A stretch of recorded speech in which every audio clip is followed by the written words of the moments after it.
Policiais soltaram cães ferozes contra uma criança inocente sem imaginar o que viria a seguir. A pequena menina negra, alvo de preconceito e brutalidade, guardava um segredo que mudaria completamente o desfecho daquele confronto injusto. Antes de começarmos, não se esqueça de se inscrever no canal ou comentar de onde você está assistindo. O sol de fim de tarde pintava o céu de Itaporã com tons alaranjados, enquanto o cheiro de pão fresco da padaria do seu Joaquim ainda pairava no ar. Era um bairro onde todos se conheciam pelo nome, onde as crianças costumavam brincar nas calçadas até o anoitecer, sob o olhar atento dos vizinhos que funcionavam como uma grande família estendida. Ana Silva caminhava sozinha pela rua de paralelepípedos, seus passos pequenos e decididos marcando um ritmo constante. A menina de 9 anos apertava contra o peito seu caderno roxo, tesouro que guardava dezenas de desenhos de cães de todas as raças e tamanhos. Alguns eram retratos fiéis dos animais que conhecera no canil, onde seus pais trabalhavam. Outros eram frutos de sua imaginação fértil. A pequena ajustou a mochila nas costas, pensando no bolo de fubá que Dona Lucinda certamente teria preparado para seu lanche da tarde. A tranquilidade daquele final de dia foi abruptamente interrompida pelo som estridente de sirenes. Ana parou, curiosa. Não era comum ver viaturas policiais naquela parte da cidade. O barulho cresceu e logo 2 automóveis da polícia militar dobraram a esquina em alta velocidade, os pneus cantando no asfalto quente. Frearam bruscamente a poucos metros de onde a garota estava, levantando uma pequena nuvem de poeira. Os moradores começaram a surgir nas janelas e portões, alguns com expressões de preocupação, outros apenas curiosos para entender o que acontecia. Dona Margarida, que regava as plantas em seu jardim, recolheu-se rapidamente para dentro de casa. O padeiro interrompeu a entrega que fazia, segurando a sacola de pães no ar como se tivesse congelado no tempo. Ana permaneceu imóvel, observando as portas das viaturas se abrirem. O caderno roxo tremia levemente em suas mãos, não de medo, mas de uma estranha excitação. A menina negra tinha crescido entre cães e conhecia seu comportamento melhor que muitos adultos. O que ela não sabia era que aquele momento mudaria para sempre, não apenas sua vida, mas a de toda a comunidade. O ar parecia mais pesado, carregado de tensão. As risadas das crianças que brincavam mais adiante cessaram, substituídas por um silêncio opressivo. A rua tranquila de Itaporã, normalmente palco de conversas amigáveis e brincadeiras inocentes, transformava-se agora em cenário de um confronto inesperado. Ana engoliu em seco, apertando ainda mais o caderno contra o peito, como se aqueles desenhos pudessem protegê-la do que estava por vir. Sargento Roberto Santos desceu do veículo policial com passos firmes e determinados. 23 anos de corporação pesavam em seus ombros, mas o veterano ainda sentia a necessidade de provar seu valor, especialmente diante dos novatos. Suas mãos, embora experientes no manejo de armas, tremiam ligeiramente, não de medo, mas de uma ansiedade quase febril por ação. "Cerquem a área", ordenou com voz grave enquanto ajustava o colete. O calor de Itaporã fazia gotas de suor escorrerem por sua testa, mas o policial mantinha o semblante impassível. Ao seu lado, o jovem soldado Lucas Oliveira observava a cena com desconforto crescente. Recém-saído da academia, Lucas ainda carregava ideais de justiça, que a realidade das ruas começava a desafiar. Seus olhos inquietos alternavam entre o superior e a pequena figura de Ana no final da rua. Algo naquela abordagem não parecia certo, mas o peso da hierarquia militar selava seus lábios. "Senhor, tem certeza que precisamos de..." começou Lucas, mas foi interrompido pelo olhar cortante do sargento. "Questiona minhas ordens, soldado." Roberto aproximou-se, encarando o subordinado. "Aprenda uma coisa, hesitação nas ruas significa morte." O jovem policial engoliu seco, recuando um passo. A dúvida estampada em seu rosto contrastava com a determinação do veterano. Outros 2 policiais observavam a cena, esperando comandos, enquanto moradores começavam a se aglomerar nas janelas e portões. Sem consultar ninguém, Roberto caminhou até a viatura e, com um movimento brusco, abriu o compartimento traseiro. "Soltem os cães", ordenou, a voz ecoando pela rua silenciosa. Os animais, 2 pastores alemães de porte imponente, saltaram do veículo com a energia disciplinada de quem foi treinado para confrontos. Seus corpos musculosos avançaram em sincronia perfeita, respondendo aos comandos do adestramento policial. Lucas sentiu o estômago revirar quando viu os cães correndo em direção à menina. É só uma criança, pensou, paralisado pela indecisão entre o dever e a consciência. Ana permaneceu imóvel. Seus grandes olhos escuros, ao invés do terror esperado, demonstravam uma serenidade desconcertante. A menina ajeitou o caderno contra o peito e, com uma postura quase adulta, encarou os animais que se aproximavam. O sargento sorriu, satisfeito com a demonstração de autoridade.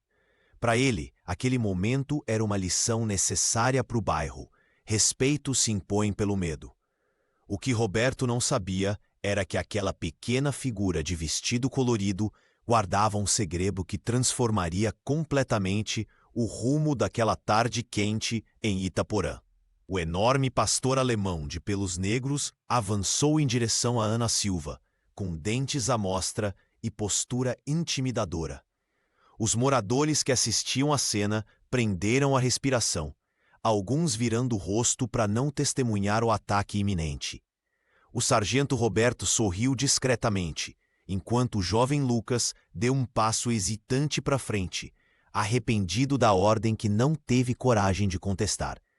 Mas algo inesperado aconteceu. O cão policial, treinado para atacar suspeitos, parou abruptamente a poucos centímetros da menina. O animal farejou o ar, confuso, como se reconhecesse algo familiar no cheiro da criança. Ana, sem demonstrar medo, ajoelhou-se lentamente no asfalto quente, seus olhos escuros fixos nos do cachorro. "O que essa menina está fazendo?" murmurou Roberto, sua expressão de satisfação transformando-se em confusão. Os vizinhos observavam paralisados. Ninguém ousava interferir. Com uma calma surpreendente para seus 9 anos, a pequena ergueu a mão direita num gesto específico. Um comando silencioso que Pedro e Lúcia haviam ensinado à filha durante as tardes passadas nos canis militares onde trabalhavam.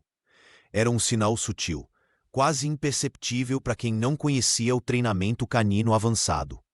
O pastor alemão inclinou a cabeça, reconhecendo o comando. Para espanto de todos, o animal relaxou a postura agressiva, abaixou as orelhas e, num gesto que deixou os policiais boquiabertos, lambeu delicadamente a mão estendida da menina. "Impossível!" exclamou o sargento, seu rosto endurecido pela incredulidade. Lucas observava a cena com os olhos arregalados, uma mistura de alívio e admiração tomando conta de seu semblante jovem. O silêncio que tomou a rua era quase palpável. Ninguém se movia, como se o tempo tivesse congelado naquele bairro pacato de Itaporã. O único som veio do caderno roxo de Ana, escorregando de seu colo para o chão. As páginas repletas de desenhos de cães se abriram, e uma folha rasgou-se com o impacto, o barulho ecoando na quietude tensa. Ana sorriu suavemente para o animal, como se compartilhassem um segredo. Seus olhos transmitiam uma comunicação silenciosa que apenas ela e o cão compreendiam. Não havia medo em seu rosto, apenas uma familiaridade nascida das tardes passadas, observando seus pais trabalharem com os animais, aprendendo a linguagem silenciosa que agora salvava sua vida. Os moradores começaram a murmurar, celulares captando cada segundo daquele encontro improvável. O que deveria ser uma demonstração de poder policial transformava-se diante dos olhos de todos em uma lição sobre conexão, respeito e o conhecimento que vem das raízes mais profundas. Júlia Costa estava sentada na varanda de casa quando tudo começou. A adolescente de 16 anos tinha acabado de voltar da escola quando ouviu o barulho das sirenes. Curiosa, aproximou-se da grade para ver o que acontecia. Quando percebeu os policiais descendo dos carros e soltando os cães em direção à pequena Ana, seu coração disparou. "Meu Deus, o que estão fazendo com aquela criança?" pensou, enquanto suas mãos tremiam procurando o celular no bolso da calça jeans. Sem hesitar, a jovem começou a gravar a cena absurda que se desenrolava diante de seus olhos. Pela tela do dispositivo, Júlia capturou o momento em que o segundo cão policial, um pastor alemão de pelo dourado, aproximou-se de Ana. Ao contrário do que todos esperavam, o animal não atacou. Com movimentos suaves, o cão cheirou a menina e, para espanto geral, deitou-se ao lado dela como se a protegesse. "Olhem isso!" exclamou um vizinho que se juntava a outros na calçada. O sargento Roberto permaneceu paralisado, com a boca entreaberta e os olhos arregalados de incredulidade.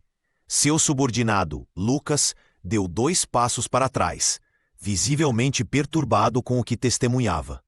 A garota continuou filmando enquanto Ana, com sua calma impressionante, acariciava a cabeça do animal. A pequena não demonstrava qualquer sinal de medo, apenas uma serenidade desconcertante para alguém tão jovem diante de uma situação tão intimidadora. "Preciso postar isso agora", murmurou Júlia para si mesma, finalizando a gravação. Com dedos ágeis, ela adicionou uma legenda curta e impactante. "Polícia solta cães em criança negra no bairro de Itaporã. Vejam o que aconteceu." Em questão de minutos, o vídeo começou a circular nos grupos locais. Em uma hora já havia alcançado páginas de notícias estaduais. Antes do anoitecer, o registro havia se espalhado por todo o país, gerando ondas de indignação e comoção. A adolescente observava, atônita, o contador de visualizações subindo exponencialmente. Comentários de todas as partes do Brasil inundavam a publicação. "Que absurdo! Você é racismo estrutural. Como podem fazer isso com uma criança?" O que Júlia não imaginava era que sua atitude impulsiva de registrar aquele momento transformaria não apenas a vida de Ana, mas também a sua própria.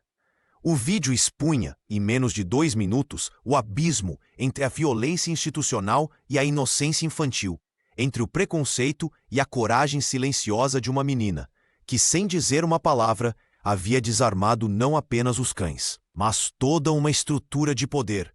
Enquanto o sol se punha em Itaporã, o celular de Júlia não parava de vibrar com notificações. A verdade crua daquela tarde quente estava agora espalhada pelo país inteiro, e nada mais seria como antes. Na cozinha aconchegante de sua casa, Dona Lucinda Silva mexia a massa de bolo com movimentos precisos aprendidos ao longo de décadas. O aroma doce de baunilha já preenchia o ambiente enquanto ela olhava repetidamente para o relógio de parede. Ana deveria ter chegado há 15 minutos. A avó sorriu, imaginando que a neta provavelmente parara para acariciar algum cachorro pelo caminho, um hábito que herdara dos pais adestradores. O forno apitou e Dona Lucinda retirou a forma dourada, colocando-a sobre o balcão de azulejos brancos. Foi quando ouviu os primeiros gritos vindos da rua. Seu coração acelerou. Largando o pano de prato, correu até a janela da sala, mas não conseguiu ver além do muro. Os gritos continuavam, e ela reconheceu a voz de Júlia, a adolescente da casa ao lado. O celular de Lucinda vibrou sobre a mesa. Era uma mensagem da vizinha com um vídeo. Suas mãos trêmulas mal conseguiram desbloquear a tela. Quando finalmente o fez, a imagem de sua neta ajoelhada diante de um cão policial fez seu mundo escurecer. A senhora de 65 anos sentiu as pernas fraquejarem e o ar faltar. Antes que caísse completamente, seu Antônio, o vizinho que passava pelo corredor externo, conseguiu ampará-la. "Socorro! A Dona Lucinda desmaiou", gritou o homem, atraindo imediatamente a atenção de outros moradores. Em minutos, a casa simples transformou-se em ponto de encontro. Maria do Carmo, enfermeira aposentada do bairro, verificou os sinais vitais da idosa, enquanto Carlos, dono da mercearia da esquina, já chamava uma ambulância pelo telefone. Outros vizinhos organizavam-se em turnos para cuidar de Ana, que acabara de chegar acompanhada por Júlia e seu celular ainda gravando. "Vovó!" gritou a menina ao ver a avó desacordada no sofá. A comunidade de Itaporã, sempre unida, mostrou sua força naquele momento. Enquanto a ambulância levava Dona Lucinda ao hospital municipal, acompanhada por Maria do Carmo, um grupo de 5 mulheres permaneceu na casa, preparando um lanche para Ana e organizando um sistema de revezamento para os próximos dias.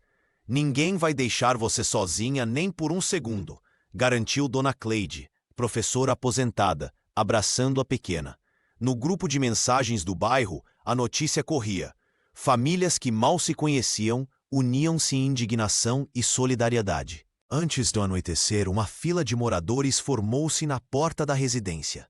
Uns traziam comida, outros ofereciam transporte para visitas ao hospital. Alguns simplesmente queriam mostrar apoio.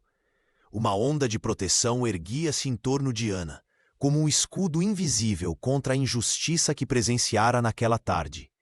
A notícia do incidente viralizou rapidamente, cruzando continentes até chegar à pequena vila em Moçambique onde Pedro Costa e Lúcia Costa trabalhavam em um projeto de reabilitação de cães de guerra.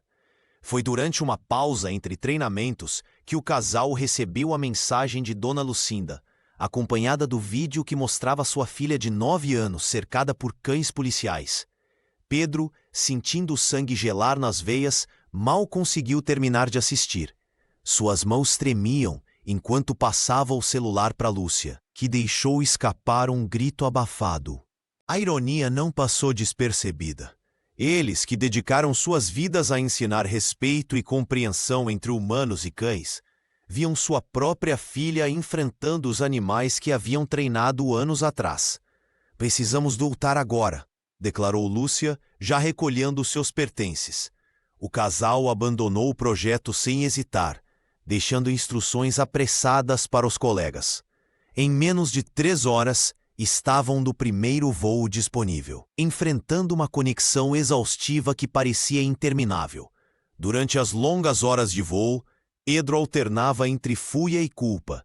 "Deveríamos estar lá", repetia para a esposa, que segurava sua mão com força. "Aqueles cães, alguns deles podem ter sido treinados por nós." Enquanto seus pais cruzavam o oceano, Ana permanecia na casa da avó, cercada por vizinhos bem-intencionados e jornalistas insistentes. A menina, sentada no canto da sala com seu caderno roxo no colo, observava o movimento incomum com olhos atentos e confusos. "Vovó, eu fiz alguma coisa errada?" perguntou em voz baixa quando finalmente conseguiu um momento a sós com Dona Lucinda. A senhora, com lágrimas nos olhos, abraçou a neta com força. "Não, meu amor. Você foi mais corajosa que muitos adultos", respondeu a avó, afagando os cabelos da menina. "Seus pais estão voltando para casa." Ana assentiu, mas o nó em sua garganta permanecia.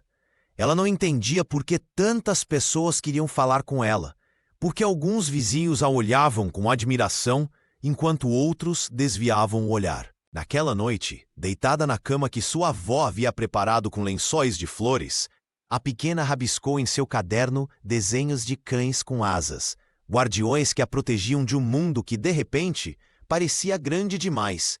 No aeroporto internacional de São Paulo, Pedro e Lúcia corriam contra o tempo. O casal de adestradores, reconhecido internacionalmente por seu trabalho humanitário, agora enfrentava sua missão mais importante: proteger sua filha e transformar aquele episódio traumático em uma luta por justiça que pudesse impedir que outras crianças passassem pelo mesmo. O sol mal havia nascido quando a rua de Dona Lucinda transformou-se em um palco improvisado. Jornalistas de diversos veículos aglomeravam-se na calçada, enquanto moradores e manifestantes erguiam cartazes pedindo justiça para Ana Silva. O celular de Júlia Costa não parava de receber notificações. Seu vídeo já ultrapassava 1 milhão de visualizações. No meio desse turbilhão, a diretora da escola de Ana convocou uma reunião emergencial. Às 9 da manhã, um comunicado oficial foi enviado aos pais. Por questões de segurança e para preservar o ambiente educacional, a aluna Ana Silva está temporariamente afastada das atividades escolares. A justificativa era que a exposição pública excessiva prejudicaria o clima de aprendizagem. A notícia espalhou-se como fogo. Pais de outros estudantes, indignados com a decisão, formaram um grupo no aplicativo de mensagens. "Estão punindo a vítima", escreveu a mãe de Carla, colega de Ana. Em poucas horas, dezenas de famílias organizaram um protesto pacífico em frente ao estabelecimento de ensino. Dona Lucinda, ainda recuperando-se do susto, recebeu a visita de 3 professoras que se recusaram a compactuar com a decisão da direção. "Minha neta não fez nada de errado", repetia a senhora, servindo café para as visitantes na cozinha de azulejos amarelos. No pátio da escola, durante o intervalo, As crianças comentavam o ocorrido à sua maneira. Algumas reproduziam o que ouviam em casa. Outras inventavam versões fantasiosas sobre os cães policiais. No canto mais afastado, Marcos observava tudo em silêncio.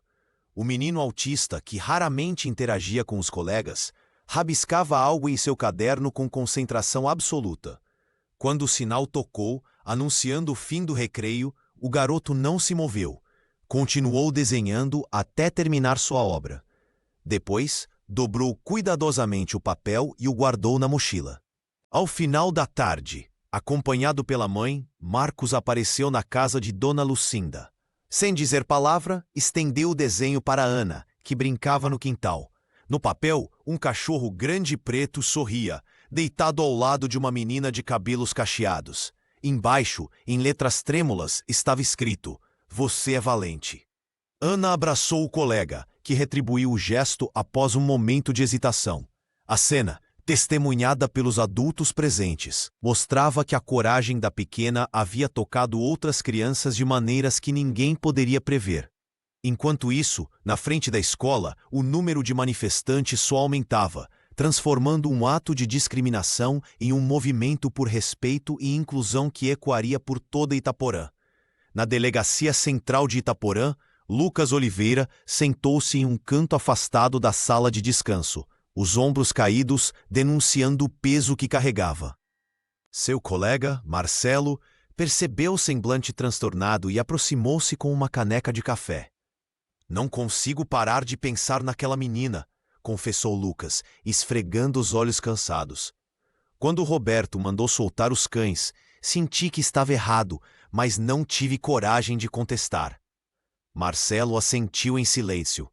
Ambos sabiam que questionar ordens de um superior poderia custar promoções, ou pior, a própria carreira. Mas o jovem policial não conseguia mais suportar o conflito interno. "Descobri que os pais dela são Pedro e Lúcia Costa, aqueles adestradores que davam treinamento para a corporação anos atrás", continuou Lucas, girando a caneca entre as mãos.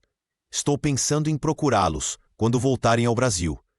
Do outro lado da delegacia, o sargento Roberto digitava furiosamente no computador. Seu relatório oficial omitia deliberadamente a idade de Ana Silva, referindo-se a ela apenas como indivíduo abordado.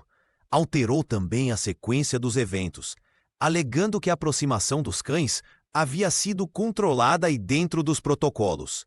20 anos de carreira não vão por água abaixo por causa de um mal-entendido, murmurou para si mesmo, enquanto imprimia o documento. O que Roberto não sabia era que naquele exato momento, o vídeo gravado por Júlia já ultrapassava 1 milhão de visualizações. Comentários indignados exigiam a identificação dos policiais envolvidos, e jornalistas começavam a ligar para a assessoria de imprensa da corporação. 3 dias depois, Lucas reuniu coragem e dirigiu-se até a casa de Dona Lucinda. Encontrou Pedro e Lúcia, recém-chegados da África, sentados na varanda com expressões exaustas. "Vim pedir desculpas e aprender", disse o policial, com a voz embargada. "Quero entender onde erramos e como posso me tornar um agente melhor." Para sua surpresa, o casal não o expulsou. Pedro, com olhos cansados, mas firmes, indicou uma cadeira. "Sente-se", disse o adestrador. "Vamos começar pelo básico. Um cão reflete o comando e a energia de quem o conduz. O mesmo vale para policiais e seus superiores."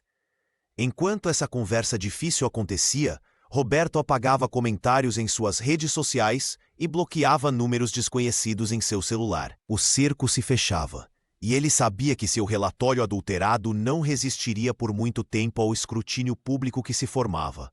Em seu quarto, Ana desenhava em seu caderno roxo. Desta vez não eram apenas cães em suas ilustrações, mas também pessoas, algumas de uniforme, outras não, todas em círculo, como se finalmente conversassem de igual para igual. A notícia sobre o incidente com Ana Silva se espalhou como fogo em palha seca por Itaporã. Uma investigação interna foi instaurada pela Corregedoria da Polícia Militar, criando um clima de tensão palpável nas ruas do pacato município. A cidade, antes conhecida pela tranquilidade, agora estava dividida como nunca. Nas praças e bares, moradores discutiam acaloradamente. De um lado, comerciantes e apoiadores das forças de segurança defendiam o sargento Roberto Santos, argumentando que sem autoridade o caos tomaria conta. Do outro, professores, estudantes e famílias organizavam protestos pacíficos exigindo justiça para a menina negra de 9 anos que enfrentara os cães policiais com serenidade desconcertante.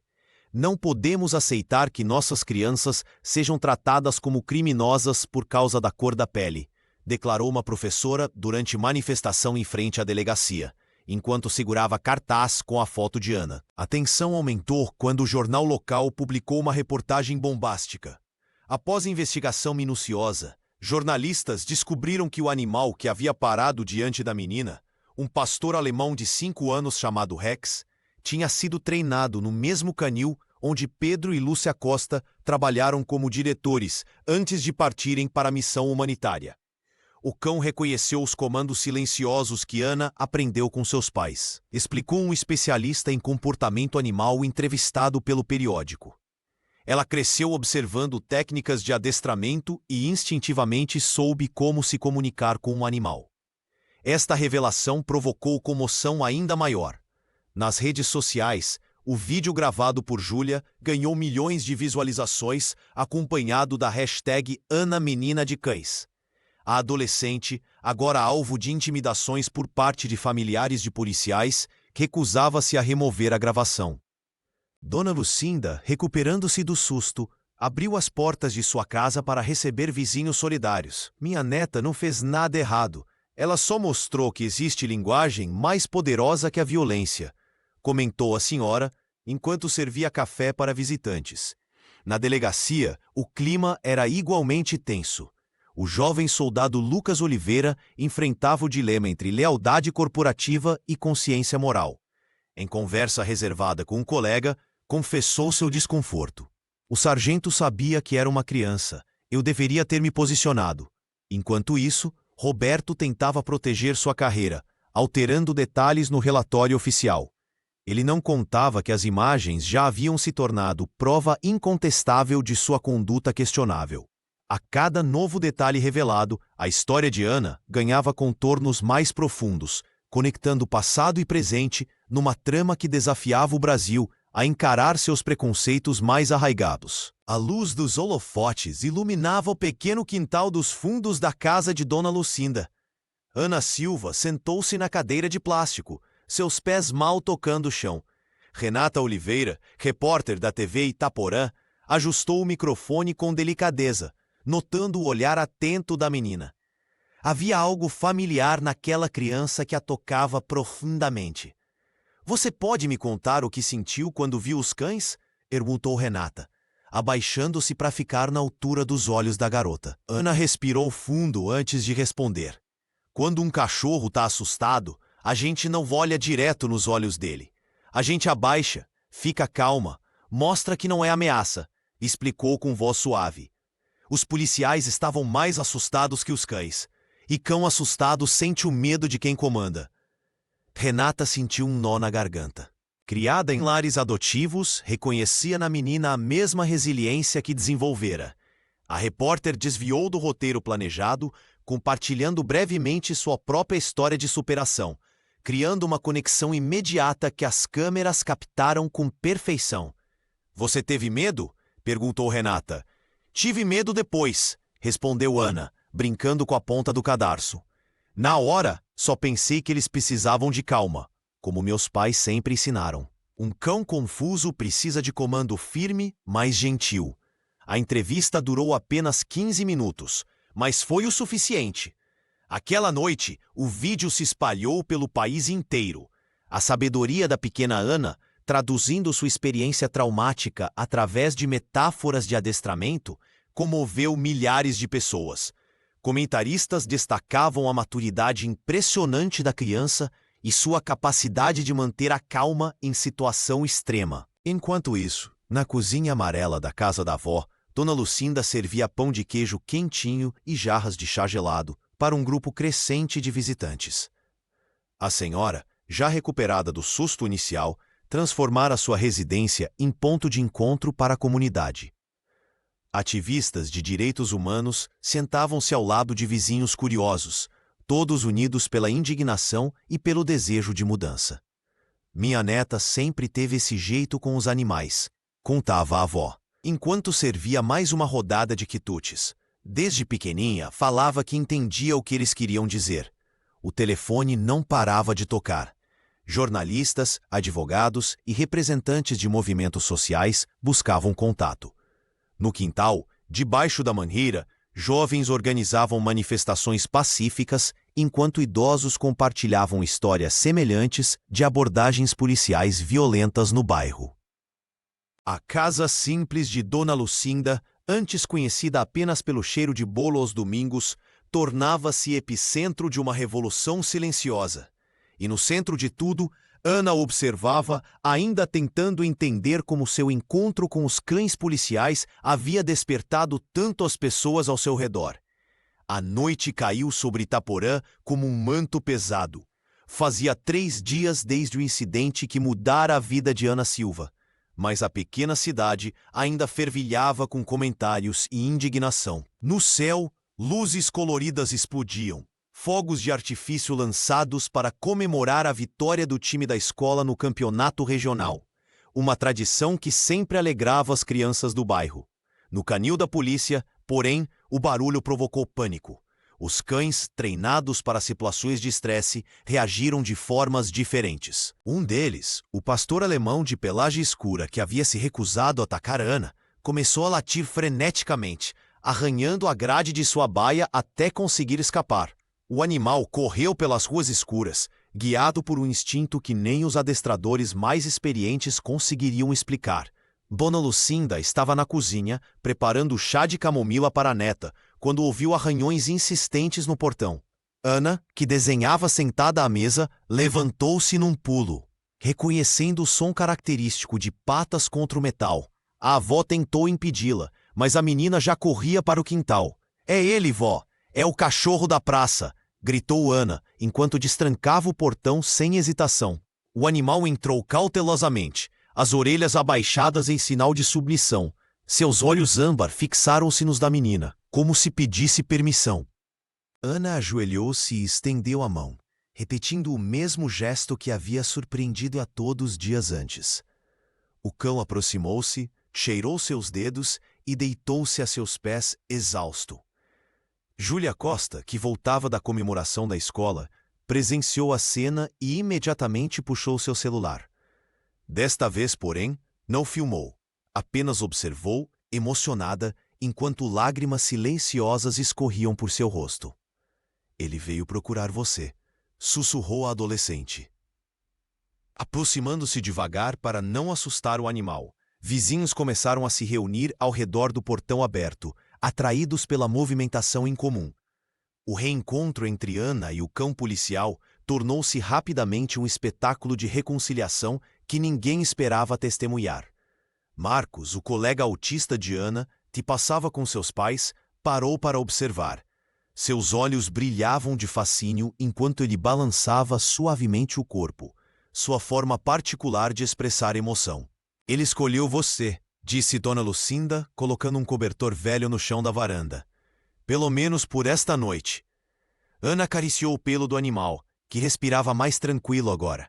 Aquele reencontro inesperado selava algo maior que uma amizade. Era um símbolo vivo de resistência, que a comunidade abraçava como próprio. Naquela noite, enquanto fogos iluminavam o céu de Itaporã, um laço improvável fortalecia a luta por justiça que apenas começava. A escola de cães da Polícia Militar de Itaporã, cercada por muros altos e arame farpado, tornou-se o centro das atenções quando documentos internos vieram à tona. Após uma investigação minuciosa, registros antigos revelaram que Pedro Costa e Lúcia Costa haviam sido não apenas colaboradores, mas diretores fundadores do projeto de adestramento canino da corporação durante 5 anos consecutivos. O coronel Mendes, atual responsável pelo canil, convocou uma coletiva de imprensa onde exibiu fotografias amareladas de Pedro e Lúcia trabalhando com os mesmos animais que agora serviam à polícia. "Eles revolucionaram nossos métodos de treinamento", admitiu o coronel, visivelmente constrangido pela conexão. Os arquivos mostravam que o casal havia implementado técnicas humanizadas que, ironicamente, foram abandonadas após sua saída. Esta revelação transformou completamente o rumo das investigações. Não era mais possível tratar o incidente como um caso isolado quando a própria vítima tinha laços tão profundos com a instituição. Os jornalistas locais descobriram que Ana havia passado seus primeiros anos de vida brincando entre os canis, observando os pais treinarem os mesmos animais que agora reconheciam. Enquanto a investigação ganhava novos contornos, Júlia Costa enfrentava sua própria batalha. A adolescente que registrou tudo começou a receber mensagens intimidadoras em seu celular. Traidora, delatora e outras palavras mais agressivas enchiam sua caixa de entrada. Filhos e sobrinhos de policiais da cidade passaram a evitá-la na escola, criando um ambiente hostil. Mas Júlia, inspirada pela coragem da pequena Ana, decidiu transformar o medo em ação.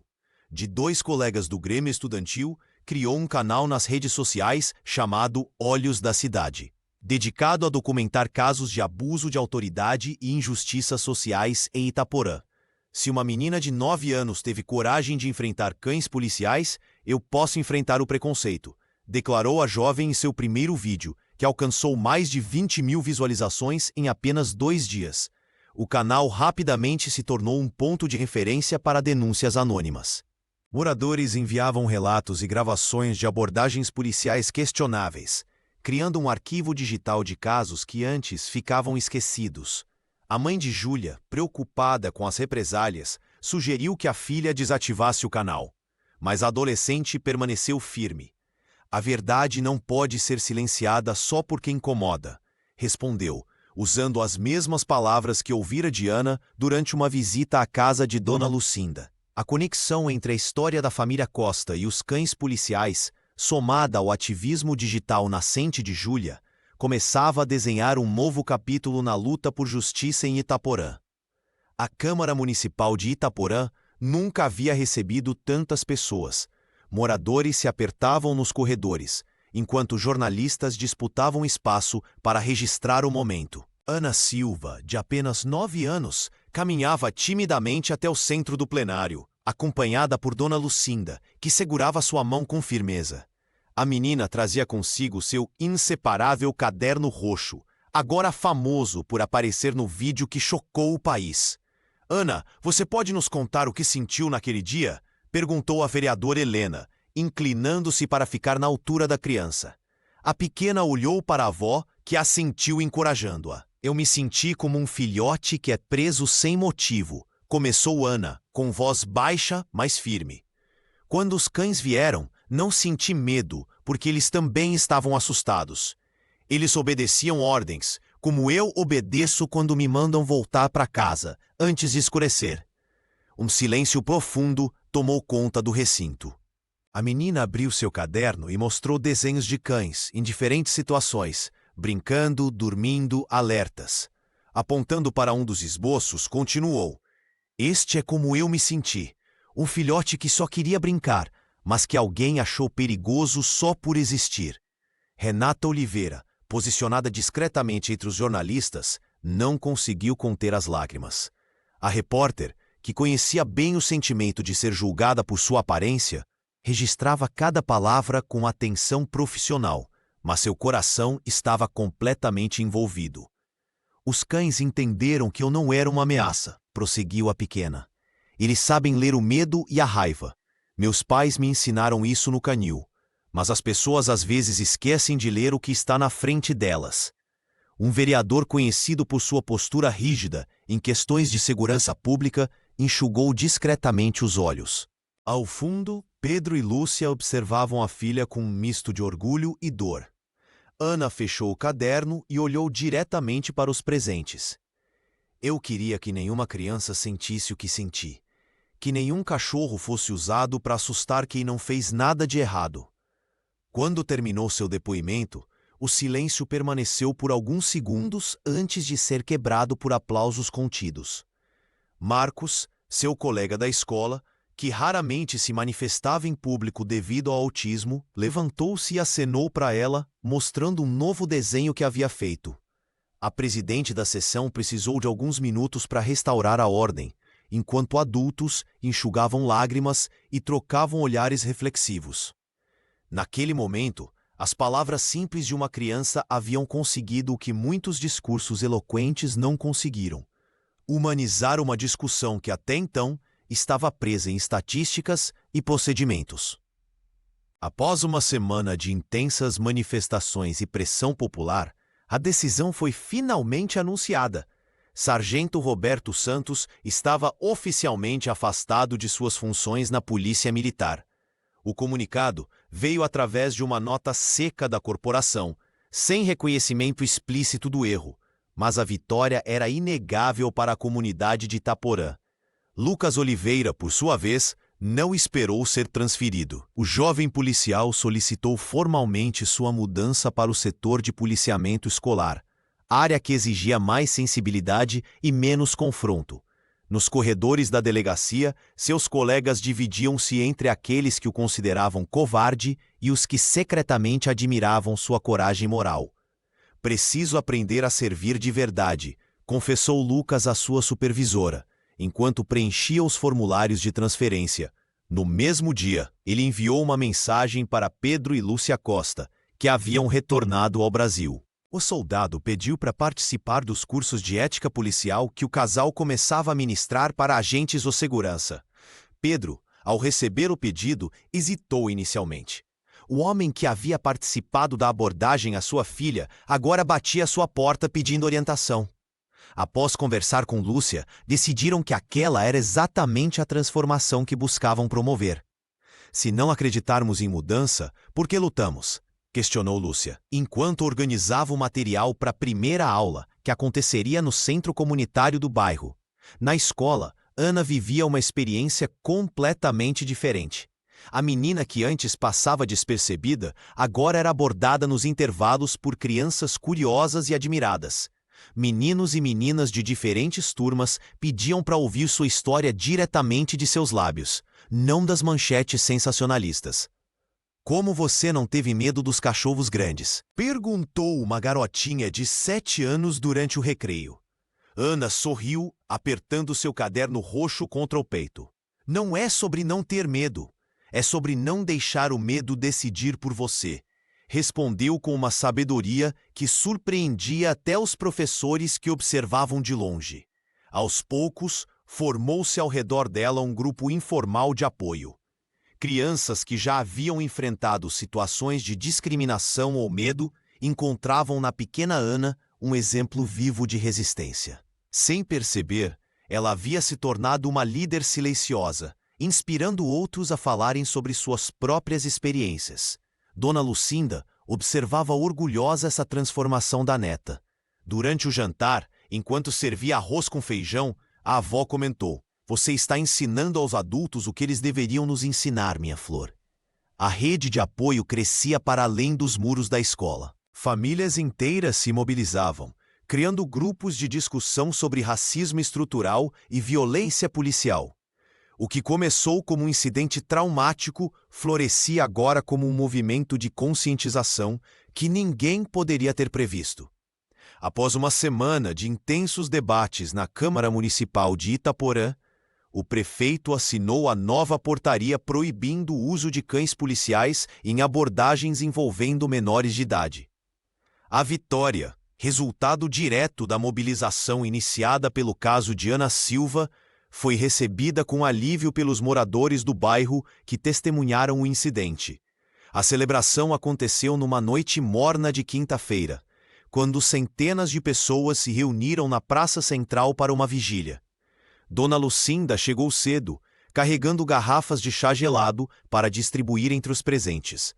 A avó de Ana sorria discretamente, observando como sua neta havia, sem querer, transformado a cidade. Crianças de várias escolas espalharam-se pelo chão da praça, desenhando com giz colorido um imenso mural coletivo. Marcos, o colega autista de Ana, surpreendeu a todos com um desenho detalhado de um cachorro protegendo uma menina. Sua mãe, emocionada, comentava com outros pais como o incidente havia ajudado seu filho a se expressar melhor. Pedro e Lúcia Costa circulavam entre os grupos, agradecendo o apoio e explicando técnicas básicas de comunicação com animais. O casal de adestradores aproveitava para conscientizar sobre como a violência nunca deveria ser a primeira resposta, nem mesmo com cães treinados. No centro da praça, o prefeito subiu ao pequeno palco improvisado. Ao seu lado, o soldado Lucas Oliveira representava a moça face da polícia local, uma que buscava reconciliação e aprendizado. O jovem policial, visivelmente nervoso, pediu desculpas publicamente e anunciou seu compromisso com novas práticas de abordagem. O momento mais emocionante da noite, porém, foi quando o comandante da Polícia Militar chamou Ana ao palco. A menina subiu timidamente, apertando seu caderno roxo contra o peito. Para sua surpresa, trouxeram o cão policial que havia protegido dias antes. Este é agora seu companheiro, se assim desejar, anunciou o comandante, entregando-lhe oficialmente a guarda do animal. Ana ajoelhou-se diante do cão, que imediatamente lambeu seu rosto. Com lágrimas nos olhos, ela sussurrou: "Guardião." O nome, captado pelos microfones, ecoou pela praça, arrancando aplausos emocionados. Júlia Costa, que filmava tudo para seu canal, capturou o momento exato em que Ana e Guardião caminharam juntos pela primeira vez como companheiros oficiais. O vídeo, compartilhado minutos depois, tornou-se instantaneamente viral, com a legenda: "Quando o medo se transforma em amor." Renata Oliveira, cobrindo o evento para a TV local, resumiu o sentimento. Itaporã nos ensina hoje que da injustiça pode nascer transformação e que às vezes precisamos das crianças para nos lembrar como ser melhores. Nas semanas que se seguiram ao incidente, a escola de Ana Silva transformou-se em um espaço de reflexão coletiva. O antigo mural esportivo, que por anos exibira apenas troféus e recordes de competições, foi completamente renovado. A diretora, sensibilizada pela coragem da pequena estudante, propôs que cada aluno contribuísse com um desenho sobre respeito e convivência. As crianças se dedicaram com entusiasmo à tarefa. Marcos, o colega autista de Ana, surpreendeu a todos com um desenho detalhado de uma menina abraçada a um cachorro grande, utilizando cores vibrantes que contrastavam com sua habitual timidez. Outros estudantes retrataram cenas de amizade entre pessoas e animais, muitos claramente inspirados pela história que agora corria por toda o Itaporã. "Isso é mais importante que qualquer campeonato", comentou uma professora ao observar os pequenos artistas trabalhando concentrados. Na Praça Central, a prefeitura inaugurou um banco de madeira especial, onde artesãos locais gravaram a frase "Nunca subestime a voz de uma criança", em letras estilizadas. O local rapidamente se tornou ponto de encontro para famílias e visitantes que queriam conhecer a história de resistência que havia nascido ali. Muitos tiravam fotos sentados no banco, compartilhando nas redes sociais com hashtags criadas por Júlia Costa em seu canal. Na casa de Dona Lucinda, as tardes ganharam um ritual especial. A avó, recuperada do susto inicial, transformou cada visita em uma oportunidade de fortalecimento. Quando chegavam amigos, vizinhos ou mesmo jornalistas curiosos, a senhora de cabelos grisalhos puxava Ana para seu colo e começava a cantar suavemente em dialeto afro-brasileiro, canções que havia aprendido com sua própria avó. "São canções de proteção", explicava a aposentada aos visitantes. "Minha neta precisa saber que nossas ancestrais já enfrentaram tempestades maiores e sobreviveram para contar a história." Ana fechava os olhos durante essas canções, sentindo o calor das palavras antigas envolvendo seu pequeno corpo como um escudo invisível. Ela não entendia todas as palavras do dialeto, mas compreendia perfeitamente seu significado profundo. Era como se cada nota musical reconstruísse um pouco da confiança que havia sido abalada naquela tarde com os cães. "Quando canto para ela", confidenciou Dona Lucinda a uma vizinha, "não estou apenas acalmando uma criança. Estou convocando a força de todas as mulheres que vieram antes de nós para protegê-la agora." Pedro e Lúcia Costa finalmente desembarcaram no aeroporto de Itaporã, os olhos cansados da longa viagem, mas o coração acelerado pela urgência de abraçar a filha. Ao chegarem em casa, encontraram Ana dormindo com o guardião aos pés da cama, uma imagem que misturava paz e resistência. Nos dias seguintes, o casal transformou sua dor em ação. Utilizando sua experiência de anos no adestramento de cães militares, Pedro organizou uma série de palestras abertas na Praça Central, demonstrando como os mesmos animais treinados para intimidar podiam ser agentes de aproximação e cura. Os cães não nascem violentos, são condicionados a isso. Assim como nossas crianças não nascem com medo, são ensinadas a temer, explicava ele, enquanto o guardião demonstrava comandos pacíficos ao lado de Ana. Lúcia, por sua vez, articulou reuniões com o comando da Polícia Militar, propondo um novo protocolo de abordagem em situações envolvendo menores. Não estamos aqui para apontar dedos, mas para construir pontes, dizia a adestradora, surpreendendo até os mais resistentes com sua abordagem firme, porém conciliadora. Na escola, o impacto da coragem de Ana se espalhava como ondas. Marcos, que raramente falava com colegas devido ao autismo, começou a se aproximar dela durante os intervalos. A professora notou, emocionada, que o menino passou a se comunicar através de desenhos de cães, criando uma linguagem própria que outros alunos logo aprenderam a compreender. Ele me disse que os cachorros não julgam ninguém, contou Ana para sua avó. Enquanto Dona Lucinda preparava um bolo de fubá para o grupo de estudos, que agora se reunia semanalmente em sua varanda. O soldado Lucas Oliveira tornou-se presença frequente nesses encontros. Inicialmente recebido com desconfiança, o jovem policial mostrava genuíno interesse em aprender com seus erros.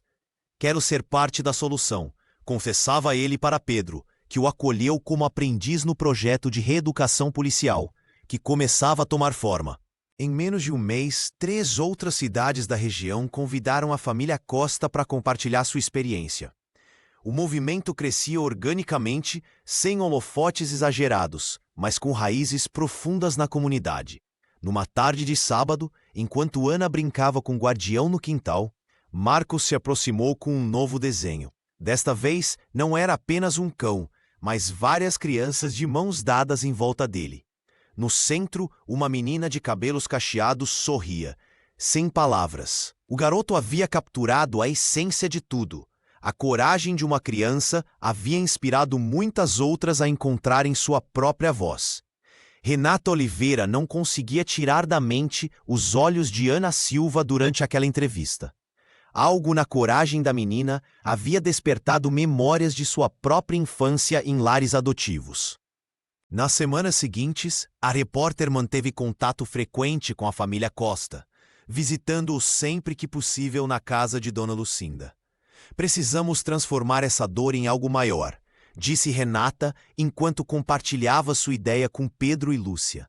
Assim nasceu a série Vozes que Importam, uma sequência de reportagens especiais que abordava a infância negra, o racismo estrutural e os direitos humanos no Brasil.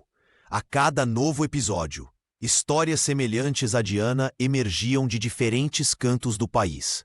O trabalho da jornalista ganhou prêmios e, mais importante, provocou debates em escolas, delegacias e instituições públicas de vários estados.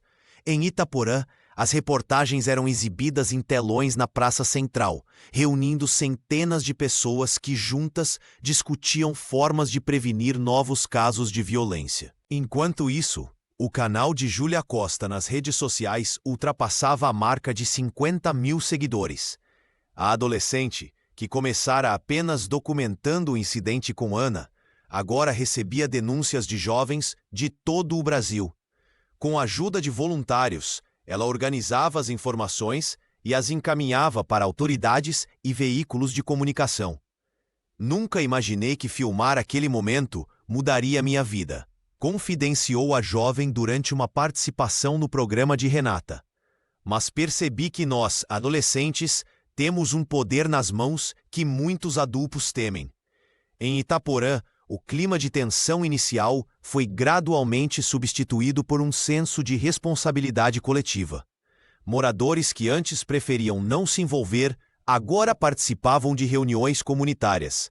A escola de Ana implementou um programa de educação antirracista, e até mesmo comerciantes locais passaram a exibir cartazes com mensagens de inclusão e respeito.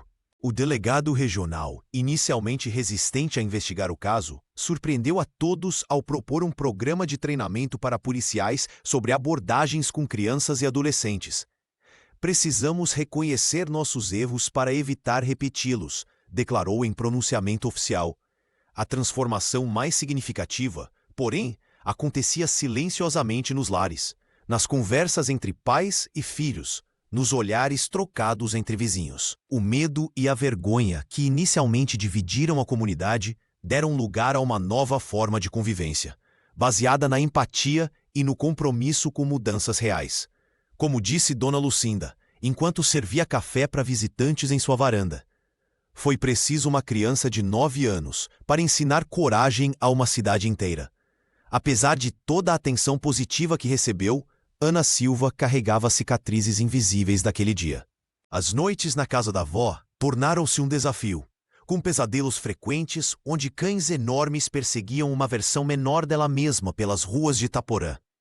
Dona Lucinda, percebendo o sofrimento da neta, passou a dormir ao seu lado, cantarolando cantigas de ninar que atravessavam gerações em sua família.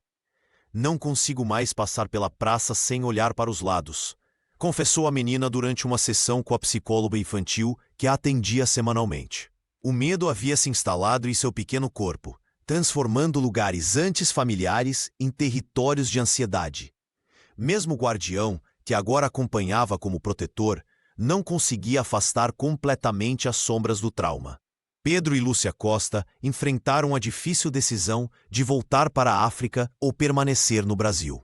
Após longas conversas na cozinha de Dona Lucinda enquanto Ana dormia, o casal chegou à conclusão que sua presença em Itaporã era necessária não apenas para a filha, mas para toda uma comunidade que havia se mobilizado.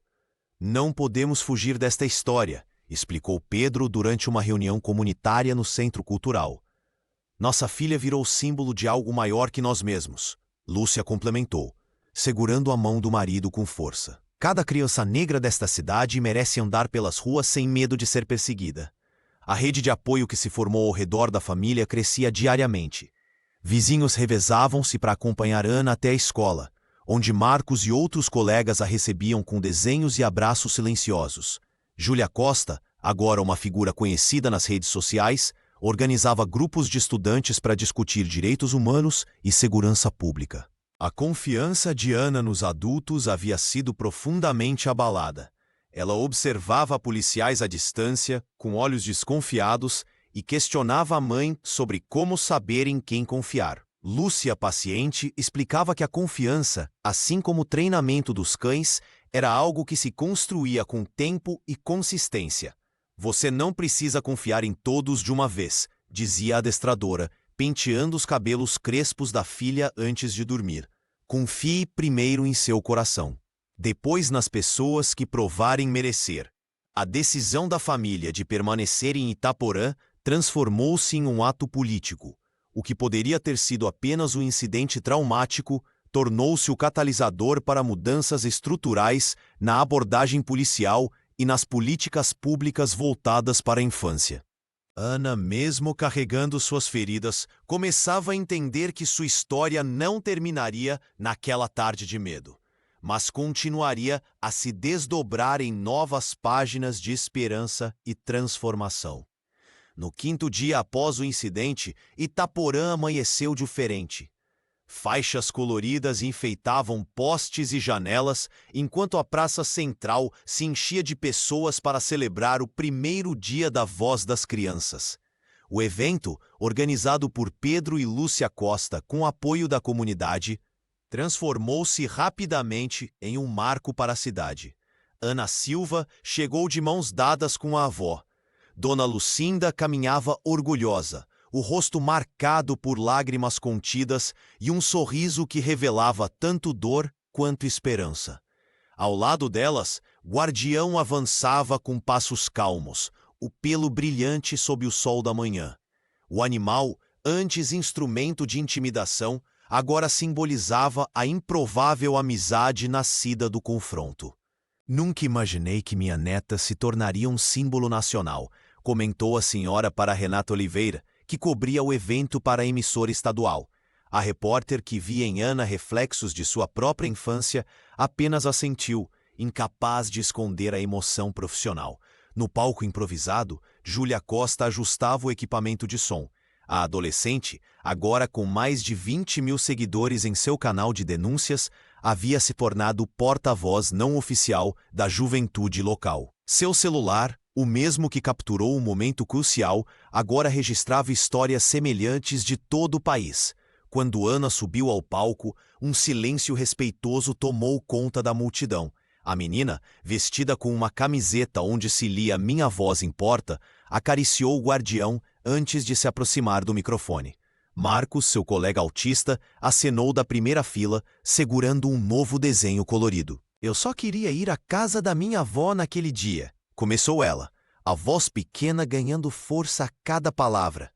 "Mas aprendi que às vezes precisamos parar no caminho para ensinar algo aos adultos."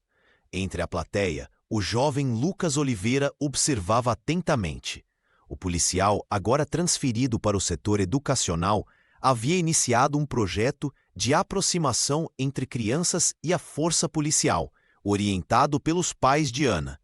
Pedro Costa tomou a palavra após a filha, anunciando a criação de um programa permanente de treinamento ético para autoridades.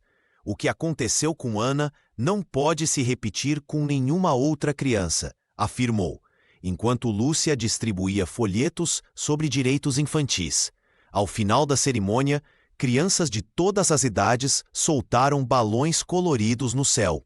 Ana, que um dia lia histórias para cães militares enquanto seus pais trabalhavam no canil, agora via sua própria história elevando-se além dos limites de Itaporã. A menina, que enfrentou o medo com calma, havia ensinado a uma cidade inteira o poder transformador de escutar, finalmente, vozes que nunca deveriam ter sido silenciadas.